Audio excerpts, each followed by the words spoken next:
Eles discutirão o tema Aperfeiçoamento do Marco Regulatório do Setor Elétrico. Assim, convido o diretor-presidente da CPFL Energia, André Dorf.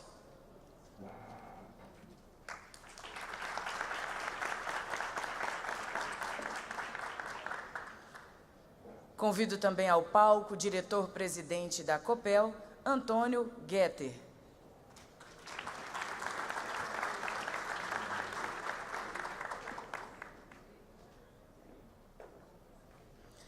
O presidente da Enel Brasil, Carlo Zorzoli. E o diretor-presidente da Light Serviços de Eletricidades S.A., Luiz Fernando Paroli.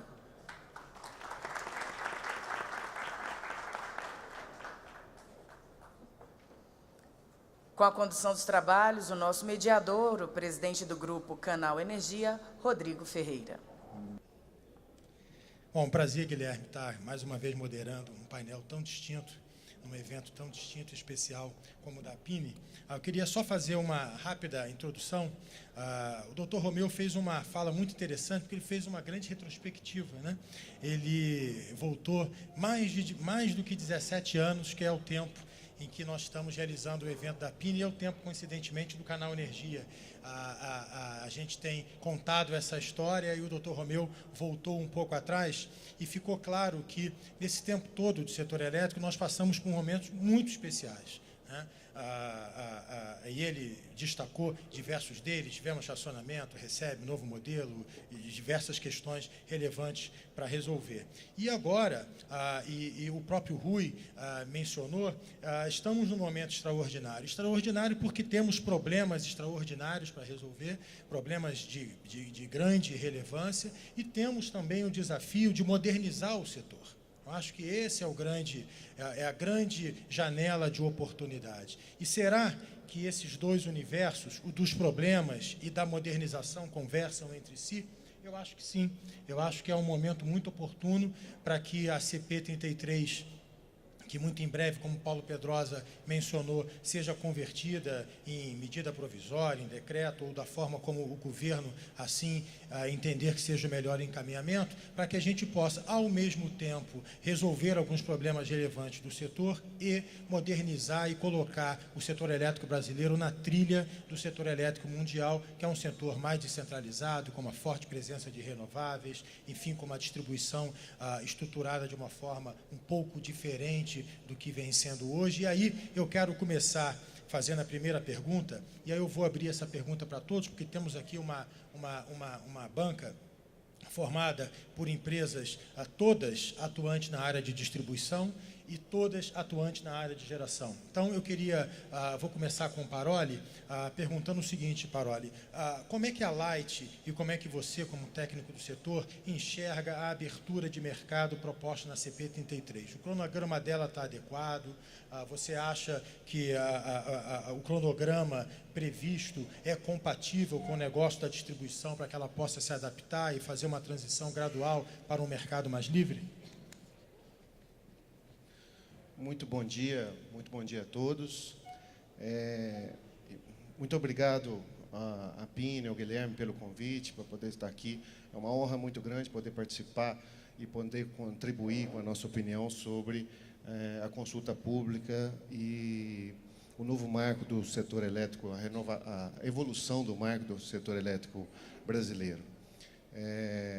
Como já foi dito aqui, o nosso momento é um momento muito complicado. A gente passa por uma série de dificuldades, riscos hidrológicos, erros do passado, ou seja, é um momento de muitas influências para a gente tratar tudo ao mesmo tempo. Isso pode ser colocado como uma oportunidade. Eu acho que o Ministério está realmente aproveitando esse momento de incertezas para tentar fazer essa renovação, para fazer essa mudança. E pode ser uma grande oportunidade mesmo. Eu acho que isso pode contribuir muito para o futuro do setor. Do que diz respeito ao setor como um todo, eu acho que, depois das falas de todo mundo que já esteve aqui, do Pedrosa, do Barroso, do do Romeu, todos que estiveram aqui, eu acho que a principal palavra que a gente espera, pelo menos do nosso ponto de vista de Light, e até como ex-diretor também da CEMIG, a principal palavra que a gente espera é previsibilidade. A gente precisa de ter previsibilidade. E aí a pergunta que fica é a seguinte: como você tem previsibilidade num mundo tão adverso que nós estamos passando, pelas dificuldades, risco hidrológico e tudo mais, e ao mesmo tempo fazendo tantas mudanças, todas juntas? Como é que você consegue ter essa previsibilidade? Essa é a nossa equação, essa é a nossa dificuldade, mas também é a nossa necessidade. É um setor de capital intensivo, que os projetos precisam de tempo para maturação, que precisa de investimentos constantes, que a gente precisa de um tempo grande para poder ficar no mercado e trabalhar de maneira eficiente no mercado. Eu acho que algumas coisas já estão sendo feitas, como, por exemplo, a integração das áreas do governo, isso é muito importante, as consultas, ouvir é muito importante, como o Barata disse aqui. Eu acho que é uma das coisas mais importantes que estão acontecendo é ouvir, e isso gera alguma previsibilidade, isso gera muita previsibilidade, inclusive. Mas tem um ponto que aí vai responder a sua pergunta, que é o seguinte: a gente precisa de previsibilidade, tanto no planejamento, quanto na implementação. Ou seja, a gente precisa que a forma seja tão importante quanto o conteúdo. As nossas inseguranças hoje em relação até menos em relação à abertura do mercado, porque essa sim, nós temos um cronograma, nós temos previsibilidade. A gente pode até achar que pode demorar um pouquinho mais, pode demorar um pouquinho menos, pode atrasar alguma coisa, pode adiantar alguma coisa, mas isso não é o mais importante. O mais importante é que a gente saiba o que vai acontecer, pelo menos nos próximos anos. E aí no setor elétrico, pelo menos nos próximos anos, significam 10 anos. Ou seja, você precisa de ter bastante previsibilidade. Tem que acontecer isso. No caso da abertura de mercado, eu acho que a gente tem. Mas existem muitas outras mudanças no setor que a gente chega à conclusão que precisam acontecer, porém, a gente tem dificuldade em saber como isso vai acontecer. Ou seja, a forma, de novo, a gente precisa trabalhar. E aí fica o meu pedido para que a gente, depois de ouvir todo mundo do ponto de vista conceitual, que também a forma no cronograma, na forma de implementar, também a gente precisa estar atuando. Ou seja, os agentes precisam ser ouvidos, tanto no conteúdo quanto na forma de se colocar. Acho até que, no caso da abertura do mercado, é um exemplo positivo. Mas tem outras inseguranças que a gente tem em relação às outras mudanças que realmente fazem com que a gente não consiga ter a previsibilidade necessária. Ok, Paroli, obrigado. Jorge, como o Paulo disse, acho que foi o Paulo que mencionou, a Enel tem demonstrado uma atratividade muito grande pelo Brasil, e isso é muito bom. Vocês acabaram de adquirir mais uma distribuidora. Como é que você vê essa migração de mercado cativo para mercado livre, e qual é a experiência que a Enel pode trazer internacional para o Brasil? Nós falamos sobre o processo na Itália, no Brasil de Power, você se lembra? E você comentou o processo em 2 anos, troca de relógios, etc. e tal. Fala um pouquinho para a gente, Jorge, disso. Bom, antes de todo, acho que o importante é ouvir e nós também entender. Por exemplo, quando a CP33 foi publicada pela primeira vez, ao começo a gente não entendia bem o que significava, e o diálogo da parte do governo com associações, com agentes, permitiu entender muito melhor. E, digamos, hoje vemos um Brasil onde tem racionalidade, um realismo econômico. Estas são coisas que as companhias gostam, porque significa ter comportamentos, reações de alguma forma mais previsíveis, porque tem uma lógica. Então, esta capacidade de entender e de diálogo ajudou, sem dúvida, o grupo a manter um enfoque muito importante. O Brasil hoje é muito importante para a nossa estratégia. E andando no específico da distribuição e a CP33, na primeira leitura a CP33 parece uma proposta basicamente para geração e mercado livre. Na verdade, tem muitos impactos potenciais na distribuição, não necessariamente negativos, porque ao final o raciocínio da CP33 é que o mundo está mudando de verdade. Temos mudanças na vontade das pessoas. Os consumidores querem ser mais, querem participar das escolhas, das decisões.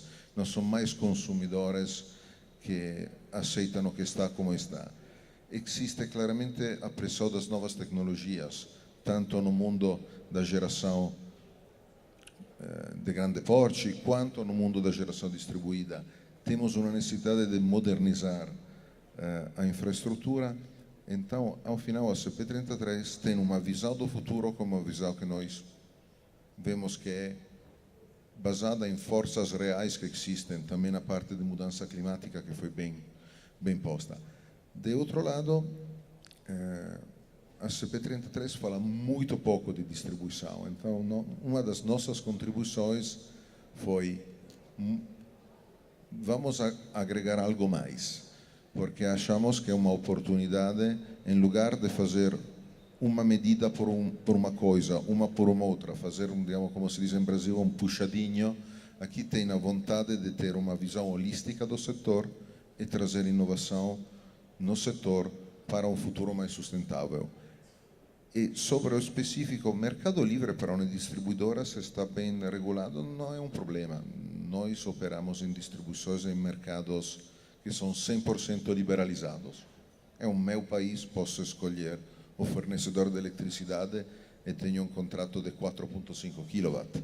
Não é um problema, a distribuição funciona e pode funcionar.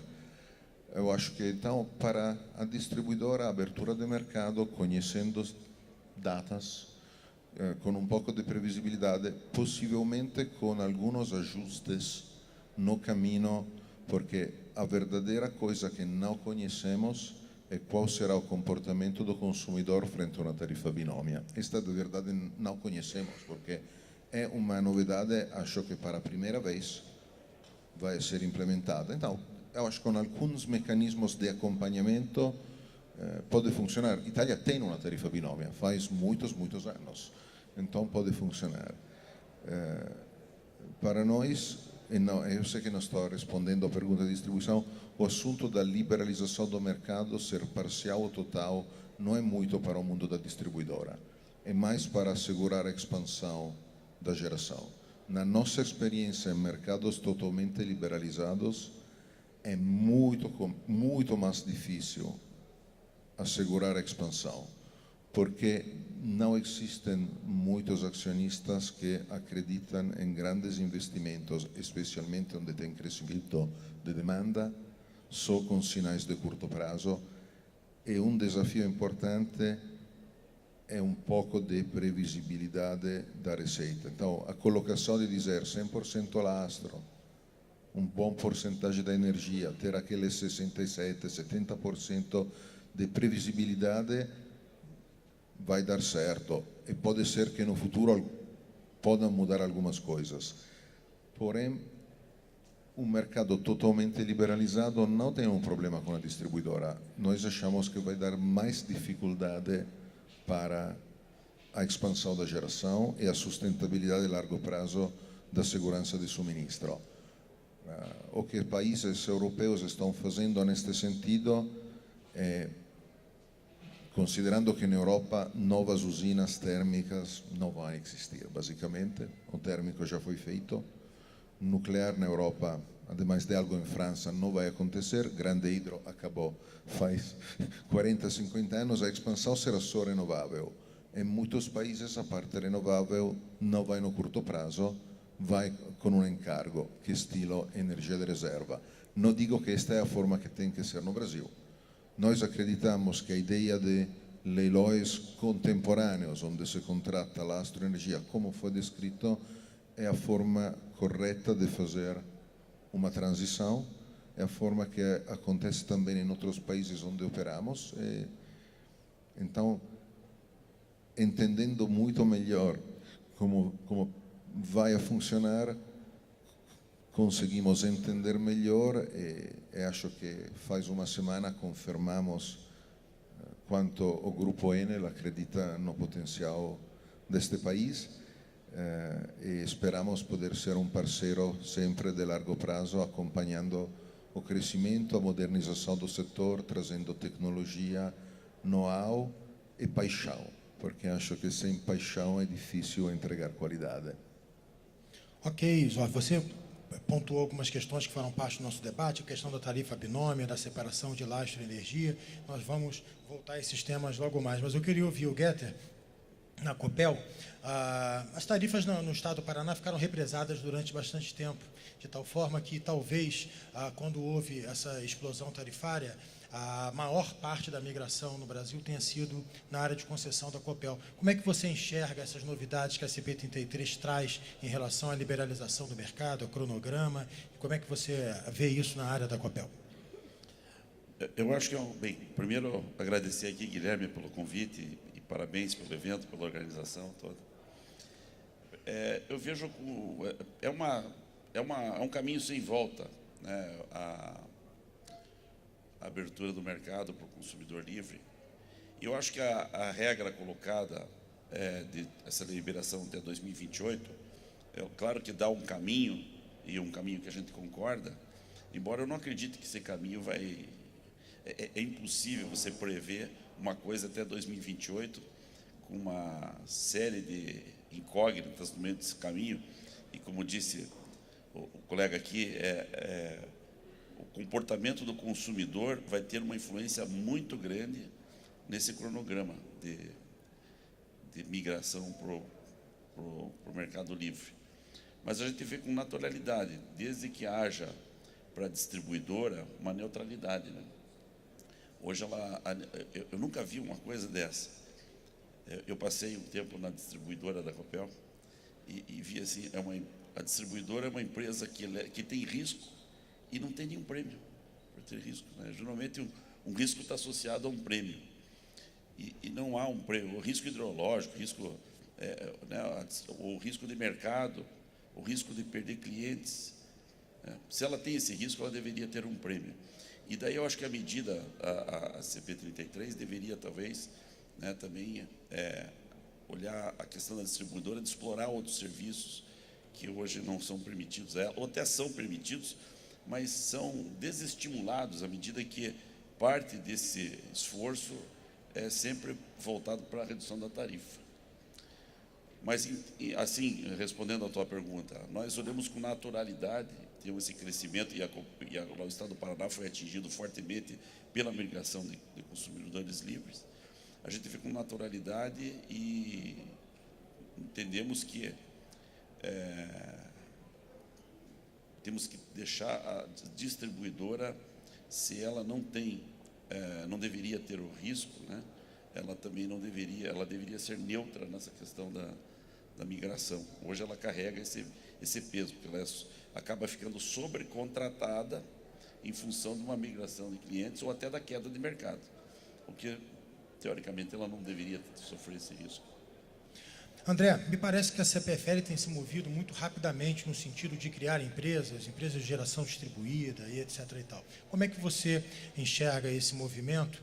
E mais, você acha que num mundo com mais geração distribuída, preço horário, tecnologia de gestão, controle da demanda por parte dos consumidores, inclusive residenciais, com apps e etc. e tal, você acha que alguns dos dois mercados, o regulado ou o livre, oferecem um comportamento melhor?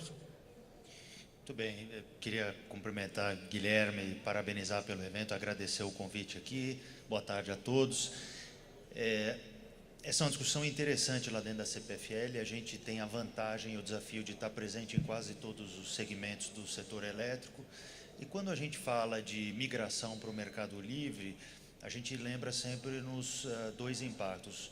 O impacto na geração, e aqui muito pelo desafio do funding, para essa expansão da geração num ambiente que tem a grande proporção de mercado livre. E para a distribuidora, a gente tem discutido muito qual é o papel da distribuição nesse novo ambiente. Lembrando que aqui nós estamos falando do Grupo A, cujo cronograma proposto ou sugerido na consulta pública é até mais conservador do que a gente entende ser possível. Então, para a CPFL, a gente conseguiria até antecipar mais a migração do Grupo A, e lembrando que hoje a gente já tem uma certa neutralidade que não tínhamos até pouco tempo atrás para a distribuidora. Então, é importante desenhar esse novo papel, como é que a distribuidora, como um ser regulado, como tem que ser mesmo, com monopólio natural, que tipo de serviços e apoio ela pode oferecer às comercializadoras, ao consumidor, e revertendo parte disso, sim, para as tarifas, para o consumidor, porque isso advém da vantagem do monopólio natural, e que outras oportunidades isso traz para os grupos que estão bem preparados. Você mencionou o caso da CPFL, abrindo empresas novas, apostando no barateamento das tecnologias e nessa mudança que o Paulo comentou da sociedade, de querer ter mais escolha, de querer ter opções num mercado que se desenvolve muito rapidamente. Então, para nós, do ponto de vista da distribuição, é assegurar que os mecanismos de neutralidade que ela tem hoje permaneçam, então os MCSDs, a questão da involuntariedade, das migrações, então que isso permaneça para assegurar. Eu vejo que hoje a gente gasta muito tempo na empresa tentando defender o gol de coisas que acontecem no mercado e que impactam essa neutralidade da distribuidora. Então isso aos poucos está sendo corrigido, a gente entende que isso está evoluindo bem. Então, na nossa opinião, a migração do Grupo A está muito bem encaminhado, poderia ser até mais rápido. O desafio de todos nós aqui é a migração do Grupo B, né, que não está endereçado na consulta, mas que vai vir na esteira disso, porque isso já se comenta no mercado. Então, é um anseio dessa sociedade que está em transformação também ter isso no Grupo B. Então, esse aqui a gente precisa ter um pouco mais de cuidado, envolve um aporte tecnológico grande no grid, então, a parte de comunicação, medidores inteligentes, então um investimento grande de longo prazo, e envolve também estarmos preparados para o decoupling da tarifa. Então, tem impactos diferentes aqui no Grupo B. Agora, André, você tem um skill financeiro muito forte, e eu queria te perguntar como é que você imagina a financiabilidade do setor. Depois eu quero conversar com o Zorzo, ele mencionou o problema da abertura do mercado, não é um problema da distribuição, é um problema da geração que precisa se financiar. Isso é uma observação muito interessante, mas eu queria te ouvir, André, sobre a financiabilidade da expansão via Mercado Livre e via outros instrumentos de financiamento, na medida em que o BNDES está no esgotamento completo. Como é que você enxerga emissão de debêntures, participação de sinais de curto prazo, como o Zorzo ele mencionou? A gente está vivendo uma situação curiosa no Brasil. Eu tenho conversado com muitos bancos, e a gente tem ouvido muito o discurso de pré-pagamento de BNDES. Falei, essa eu preciso voltar para a escola, né? Pré-pagar BNDES. Mas hoje, do jeito que está, a gente está vendo o mercado de capitais, agora debêntures de infraestrutura também para distribuição, precificando bons riscos, e aqui eu friso bons riscos, porque esse é um jogo de capital intensivo e que merece bons atores aqui para que as estruturas parem de pé. Eu vejo estruturas até mais baratas do que BNDES. Aquilo que o Paulo bem mencionou, a gente tem a sensação de que estaremos trocando uma situação por outra, sendo que a primeira já não existe mais. Então, hoje as estruturas do próprio BNDES, com uma TJ de 7%, são caras, são ineficientes do ponto de vista de caixa retido, contas reserva, financial covenants. Então, acho que hoje o mercado de capitais, e até com a queda da taxa de juros, está procurando riscos corporativos que possam agregar um pouco mais de remuneração para os investidores e que possam fundiar os projetos. Novamente, a questão do lastro vai ser uma segurança boa para os investidores. A gente precisa ter um mínimo de segurança na composição da receita e, no futuro, um preço crível de energia, né? Lembrando que, se a gente realmente separar o lastro de um outro elemento que vai ser a commodity, essa commodity precisa ter um preço crível e instrumentos que naturalmente nascerão de hedge, de precificação futura, que vão nos ajudar a compor a estrutura de funding. Então, para resumir, aquele modelo de contrato de longuíssimo prazo, protegido contra a inflação, protegido contra risco hidrológico, com funding barato pago pelo contribuinte, esse a gente não acredita mais. E tanto é que nos novos projetos que a gente tem analisado, a gente não considera mais BNDES como alternativa principal de funding. Zorzoli, você me deixou com muita inveja, porque você disse que está no Mercado Livre, na pessoa física, lá na Itália já há alguns anos e já convive com a separação de lastro e energia, tarifa binômio, etc. e tal. Que lições a gente pode trazer para o Brasil da implementação disso lá? Quer dizer, quais são, no movimento de separar lastro e energia e financiar projetos, CAPEX, etc. e tal, quais são as questões que precisam ser observadas? Bom, fondamentalmente, hoje o mercado cativo, então, através das distribuidoras, que são o agente arrecadador do sistema, garante a financiabilidade da expansão da geração. Em síntese, esta se contrata a largo prazo, o consumidor cautivo paga, a distribuidora recauda e o fluxo vai até a geração. Este sistema foi bem sucedido, no sentido que o Brasil foi exemplo de êxito, porque depois da crise do começo dos anos 2000, é mercado que foi capaz de atrair muito investimento, muita geração, diversificou bem a matriz energética, hoje é mais robusto que antes, porém, havia contratos de largo prazo. Como eu falei, o desafio de financiar uma expansão da geração sem mercado regulado de largo prazo só existe, pelo menos na nossa visão, se existisse mercado de largo prazo livre. E isto é complicado. A única experiência que eu tenho pessoalmente é no norte do Chile. No norte do Chile há grandes multinacionais mineras de cobre. Aí sim conseguimos contratos no mercado livre de 15, 18 anos. Porém, não sei quanto esta experiência é fácil exportar em outros países. Então, na nossa visão, país que precisa expandir a geração, não um país como Itália ou como Espanha, onde entre eficiência energética e geração distribuída, a demanda no sistema interligado não está basicamente crescendo.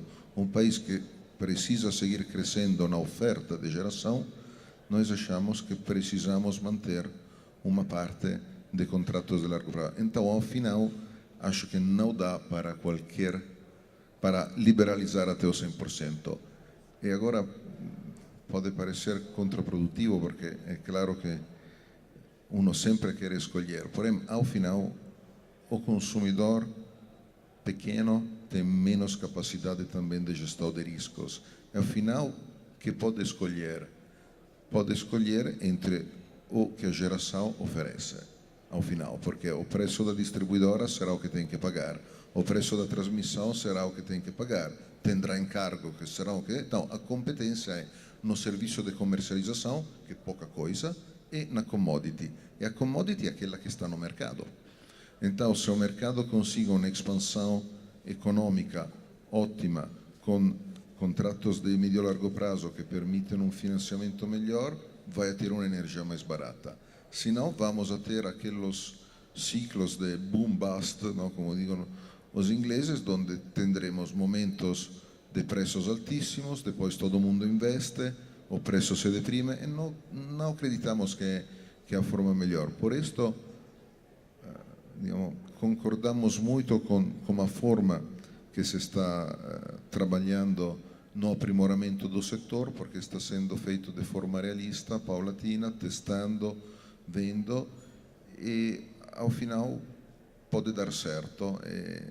E todos nós temos que trabalhar para que dê certo. Acho que é uma responsabilidade que governo, autoridades e o setor têm de trabalhar para que possa dar certo e para que o Brasil possa seguir inspirando outros países, assim como foi no passado, porque eu lembro, quando em um trabalho anterior, ia a fórum em Peru, no Chile, na Colômbia, no México, dizendo: mirem ao que está fazendo o Brasil. Não tem que ser idêntico, porém um pouco de inspiração ajuda. E agora temos a oportunidade de inspirar novamente, se conseguimos fazer de forma certa. Eu queria agora ouvir o Guetter e o Paroli sobre um dos temas que o Guetter mencionou, que é a tarifa binômia.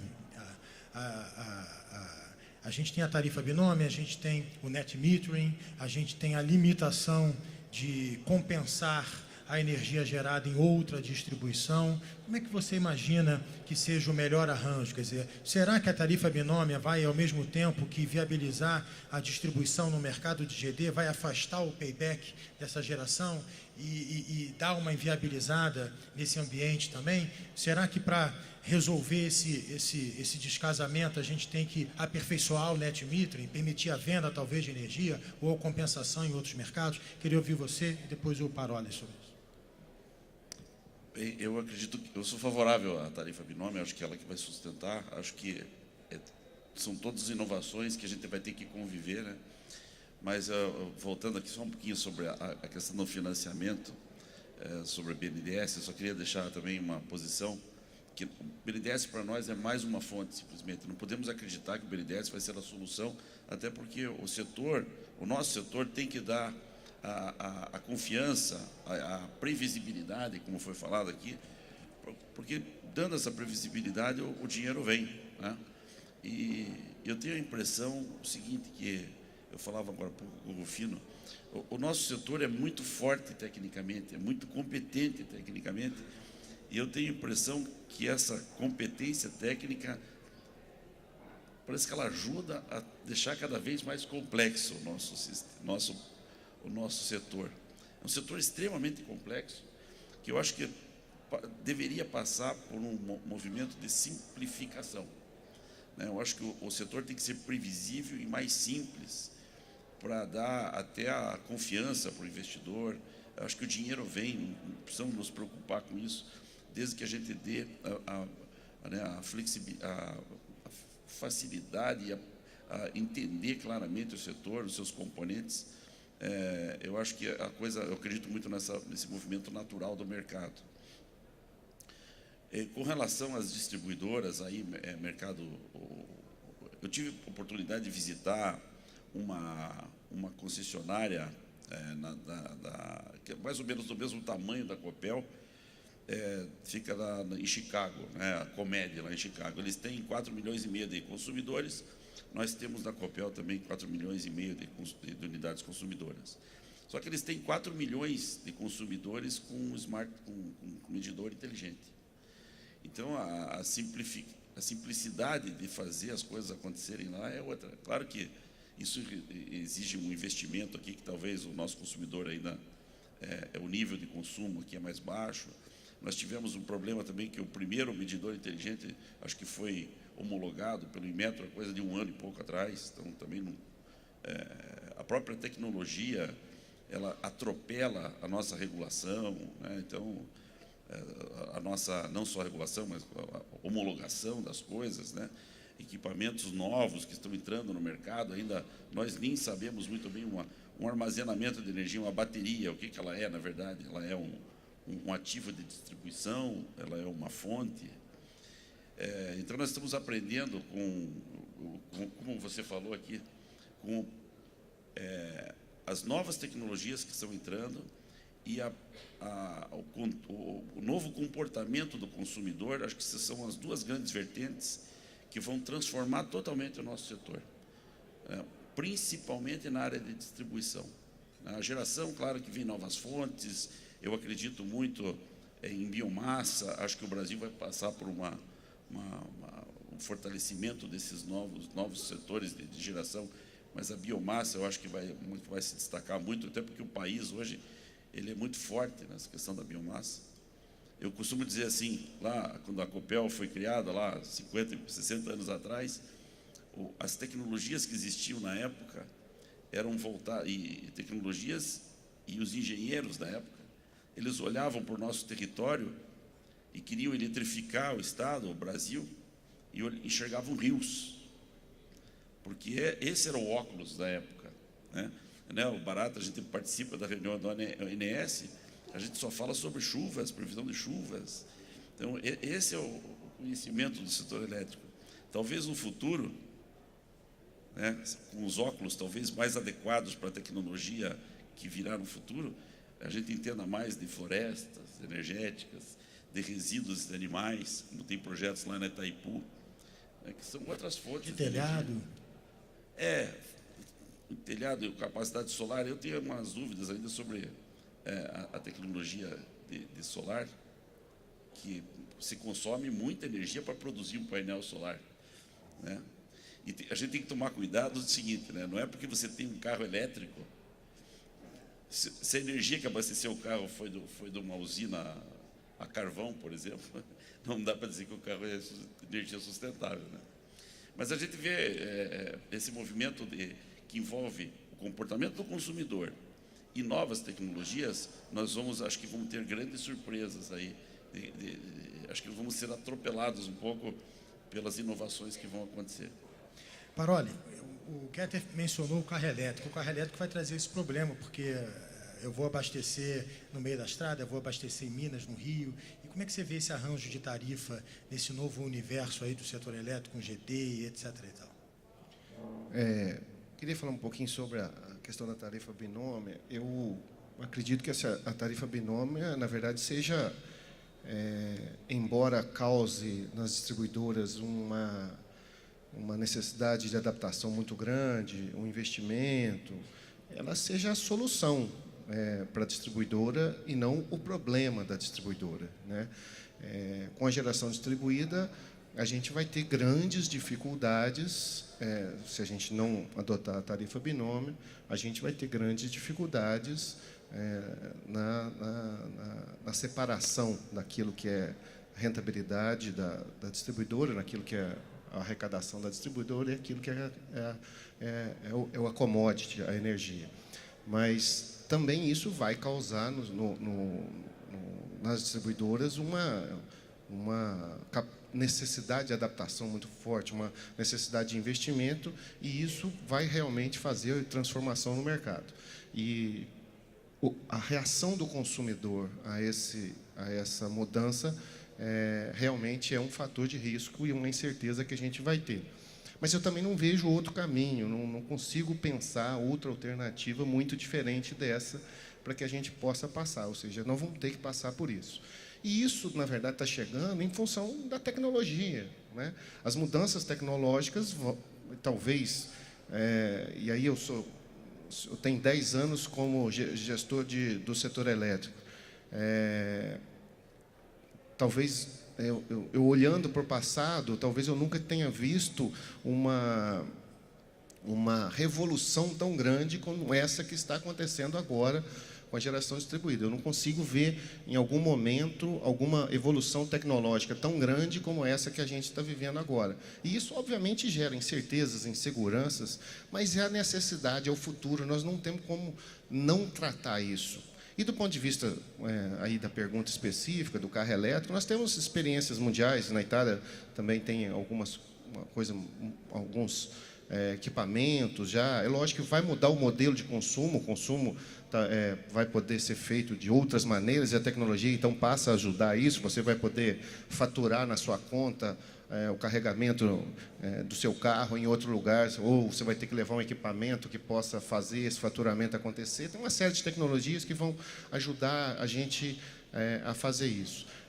Mas eu não vejo outro caminho sem se adotar, e o mais rápido possível, da maneira mais eficiente possível, essas novas tecnologias, porque isso diminui significativamente o custo das nossas empresas, o que vai trazer benefício para o consumidor no longo prazo. Também queria falar um pouco, também foi falado aqui, de outras fontes que as distribuidoras podem ter. Eu acho que esse é um assunto muito delicado, e acho que a regulação precisa ter sensibilidade para a gente buscar a modicidade tarifária no médio prazo, e não tentar capturar muito rapidamente o benefício dessas outras fontes de renda das distribuidoras. Eu acho que isso é uma adaptação que podia ser feita. Por exemplo, na Light nós temos lá 1 milhão de consumidores já com medição, com a rede mesh distribuída e tal. Nós já temos quase 1 milhão de consumidores. Essa rede é uma rede que pode suportar uma série de outros serviços, mas não existe nenhum incentivo. Ao contrário, existe um desincentivo que a gente possa usar essa rede para outros serviços. E aí começa a acontecer uma série de de fugas do dinheiro do setor, porque as empresas vão montando outras empresas para poder capturar esse valor fora da regulação, e esse dinheiro acaba não entrando para a regulação, para o setor elétrico. Então, acho que isso também é uma coisa que a gente tem que repensar, estudar, e talvez seja uma fonte para o setor. Isso acaba não chegando no setor, porque, obviamente, toda a lucratividade dessas outras empresas acabam ficando fora da distribuidora. Então, algumas coisas que a gente precisa trabalhar. Mas, do ponto de vista da tecnologia, eu acho que a solução é a tecnologia e não um problema, embora isso traga para a gente muitas incertezas e necessidade de investimento. Ok, nós já estamos aceitando perguntas, tá? Quem quiser encaminhar alguma questão. Eu vou lançar um ponto, e aí para qualquer um dos senhores que queira responder, tem 10 ou 15 dias, nós realizamos um evento em São Paulo com a Cogem sobre geração distribuída, cogeração e etc. e tal. E naquela ocasião, o Newton Duarte, presidente da Cogem, ele lembrou de forma muito interessante que a GD não é só a que a gente coloca no telhado, não é só a micro e mini geração. A Angra, de certa forma, é uma tremenda de uma geração distribuída, porque ela está a 60 quilômetros de parques industriais, parque de queimados, etc. e tal, da cidade do Rio de Janeiro e tal. E o Sudeste, ele é o principal centro de consumo no Brasil. Nós vamos resolver a expansão de energia no Sudeste com linha de transmissão, ou nós vamos colocar GD de gás, biomassa, vamos espalhar um volume fenomenal de PCHs pela região Centro-Oeste, Sudeste? Qual é a visão de vocês sobre o futuro da expansão na região Sudeste? Eu acho que gás e biomassa são potenciais na região ali. E hora do almoço. Mas acho que tem uma comparação bacana para a gente fazer. Há 30 anos atrás, a Copel tinha talvez o maior computador do sul do Paraná, era a Copel e o Bamerindos, que já se foi. E o computador, ele tinha essas características, mas era um andar inteiro do prédio da Copel e provavelmente tinha capacidade de processamento um décimo, sei lá, um centésimo do que tem no telefone hoje, né? A comparação que eu faço é o seguinte: aquilo lá era um processamento centralizado e não se acreditava na época que seria possível descentralizar o processamento de dados. Daí surgiram, vocês sabem da história, uns moleques no fundo de uma garagem inventaram uma coisa que foi desafiadora. E se a IBM, na época, que era toda poderosa da produção, quem lembra? A IBM era a IBM, né? Não tinha ninguém próximo a ela. Se ela não se reinventa, ela deixaria de existir. Ela, de uma produtora de máquinas, fabricante de máquinas, ela passou a ser uma prestadora de serviço. Eu comparo o setor de telecomunicações, ou o setor de tecnologia de informação, com o que nós estamos passando. Nós construímos um setor baseado em geração centralizada, aproveitando grandes reservatórios, o potencial do país hidrelétrico, né, o potencial hidrelétrico do país. E com isso nascem linhas de transmissão, porque o centro de carga está diferente, está longe do centro de consumo, de carga, de produção, né? E esse foi o modelo que vingou até agora. A questão da geração distribuída, a gente pode aprender um pouco com o setor de telecomunicações e pensar que é possível, sim, a geração ser descentralizada. Cada um produzir um pouco da sua energia. Não acredito que vai ser totalmente, vamos dizer, vai ser hipoprodutor, que talvez não consiga atender toda a sua demanda, vai precisar de uma rede. E a gente pode comparar, talvez, a internet de hoje com a rede de distribuição. Porque de nada vale você ter um telefone celular se você não conseguir se comunicar com os outros, né? A distribuição, a geração distribuída também não faz sentido se ela não se utilizar da rede. Porque, ora, está produzindo demais, ora está produzindo menos. Eu acredito muito, então, numa logística, né? Uma logística de produção de energia, a rede como sendo uma otimizadora dessa produção de energia. Acho que essa é a visão de futuro. E nós teríamos que adaptar toda a nossa regulação, legislação, para essa visão de futuro, para ajudar esse futuro a acontecer o mais próximo possível, porque eu acho que é um caminho sem volta, né? Vai ser importante essa rede para dar essa segurança, mas certamente cada consumidor vai ter o potencial, talvez, de produzir um pouco da energia que precisa. André, você queria comentar? Sim, na nossa visão, essa não é uma situação binária, né? Nós vamos ter ou geração centralizada ou distribuída. Na nossa visão, o país tem recursos hoje de geração distribuídos ao longo do seu território, com características diferentes. Isso é uma vantagem para nós.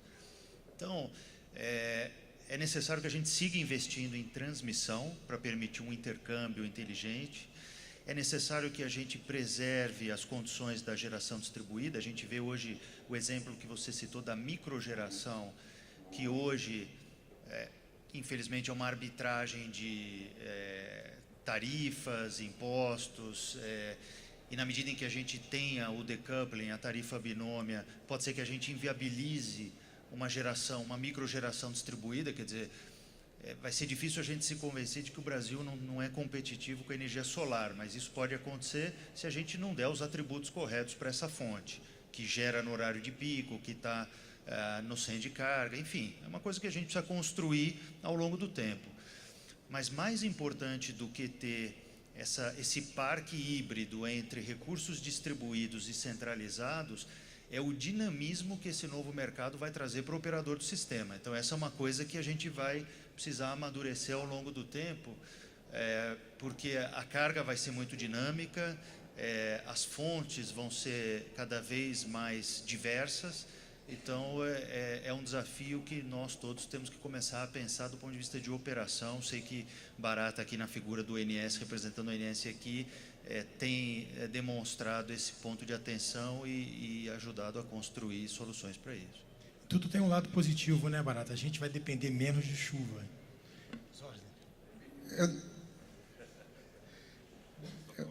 Eu diria que, na verdade, muitas coisas estão acontecendo no Brasil e no mundo que vão ter um impacto em distintas direções.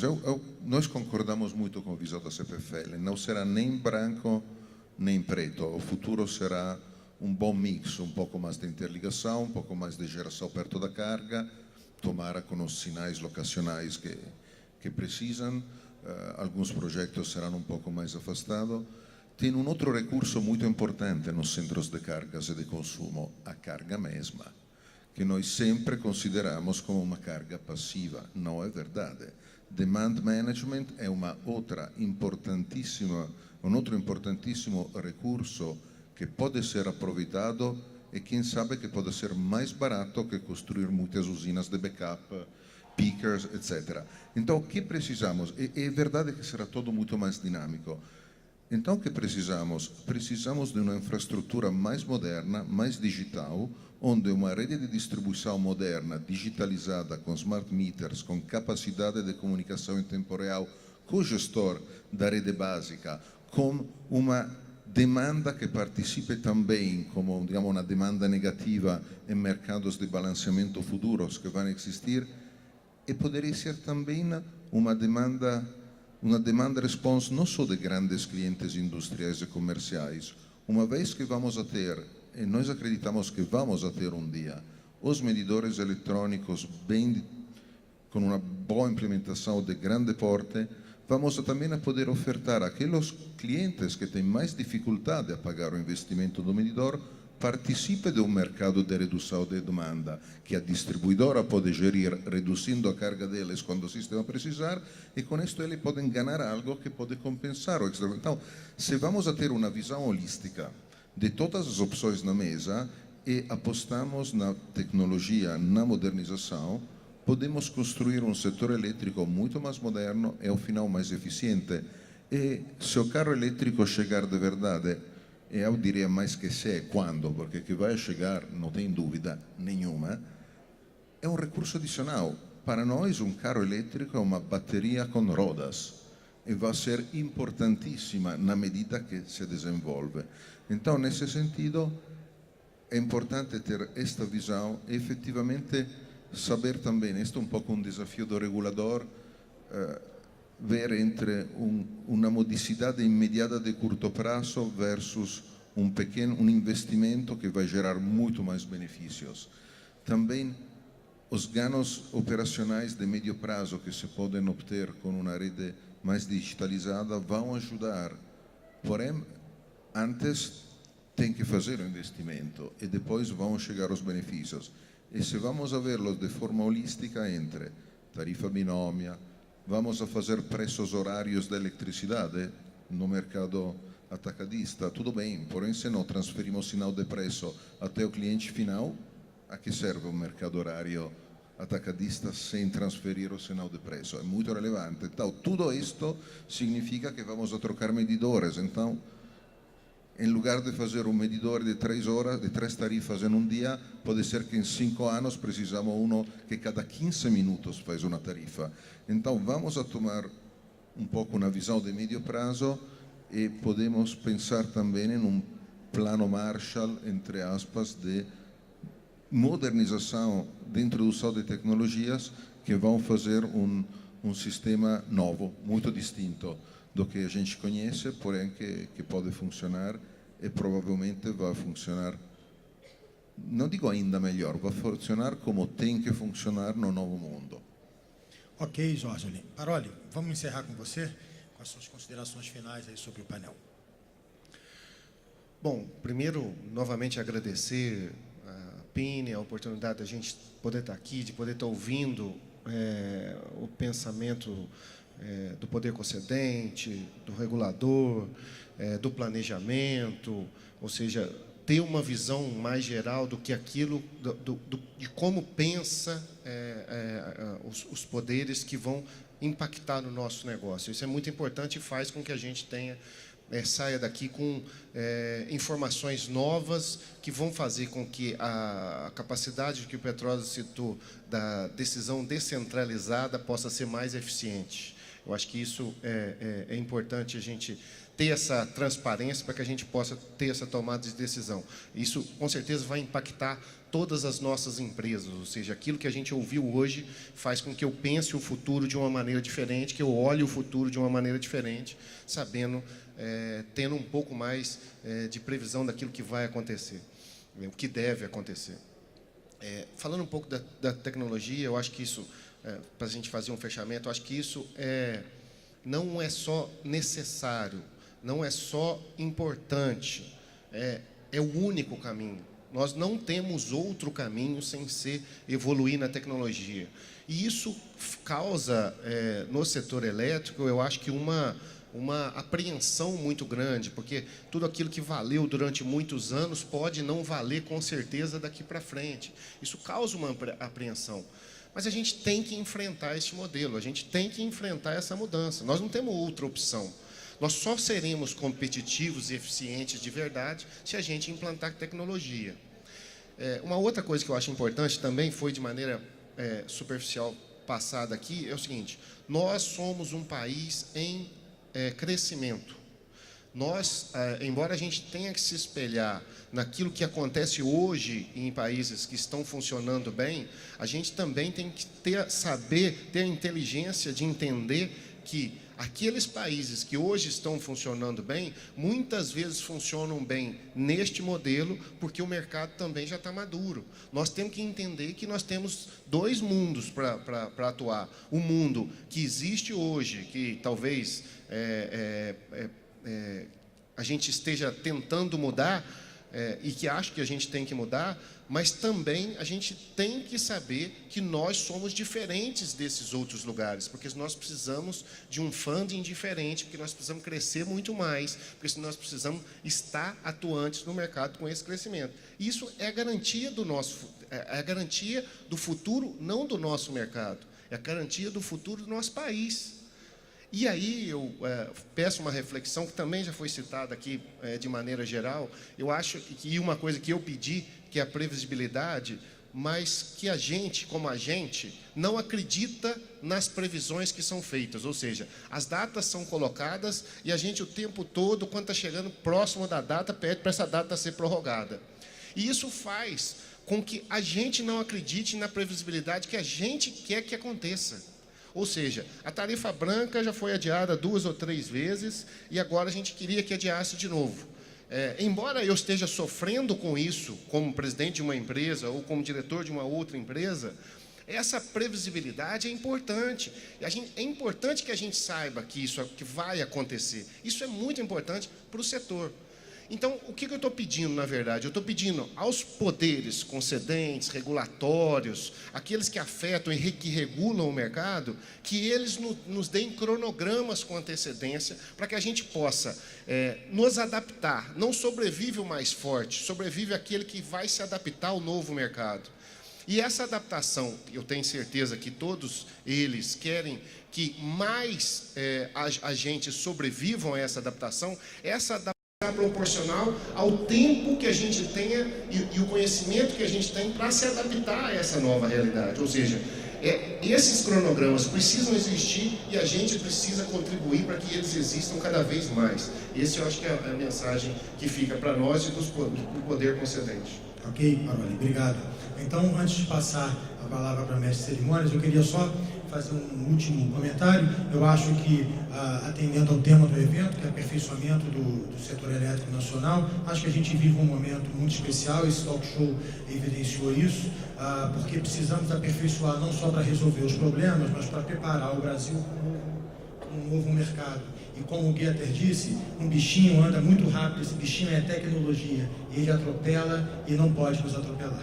Então, por favor, mestre de cerimônias, para encerrar o debate. Os nossos agradecimentos aos presidentes de associadas da APINE, que nos brindaram com sua visão privilegiada da situação atual e do cenário que se projeta para o futuro. Também os nossos agradecimentos especiais à ilustre presença de todos os convidados em mais uma edição deste já consagrado evento. Reiteramos agradecimentos às associadas que contribuíram para a realização e informamos que os vídeos do encontro serão publicados em nosso canal do YouTube, bem como as fotos e registros do evento serão colocadas à disposição dos participantes no hot site do evento e na página da APINE no Facebook. Aproveitem para curtir nossa página e fiquem atualizados sobre as ações da APINE e sobre o que acontece no setor elétrico. Lembrem de preencher a pesquisa de satisfação do evento antes de sair do auditório e entregar às nossas recepcionistas.